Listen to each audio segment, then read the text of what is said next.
როცა ჩემი ძმა დავასაფლავეთ, აი დასაფლავების ბატონო, რა ქვია მეგრელიშვილს, რა ერქვა? ვაიმე, მე მგონი ნიკოლოზი. აი ზუსტად არ მახსოვს. დღეს ხომ ვერ ხედავთ მას ტელევიზიით ხანდახან ამ მეგრელიშვილს. ცნობთ სახეზე? არა, ერთხელ შევხვდი და მეტი არ შევხვედრი ვარ. და ჩემი ძმა დაკრძალული ყავდა უკვე და წერილს მიგზავნის, რომ შენ ძმას გადაუვადეთ სასჯელიო. აი ეს პატრონისთვის რა უნდა ყოფილიყო? ეს იყო მე მგონი ძალიან დიდი დაცინვა ადამიანისა.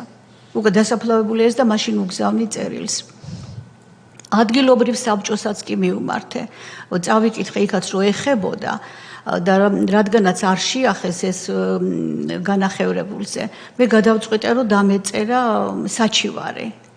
ჩემმა ძმამ სასტიკად გამაფრთხილა. როგორც კი შენ საჩივარს დაწერ, იმ წუთში მომკლავენო. აი სულ სანამ ის ციხეში იყო, მარტო ეს სიტყვა ტრიალებდა იმასთან, მომკლავენ. სულ მაგას გვეუბნებოდა.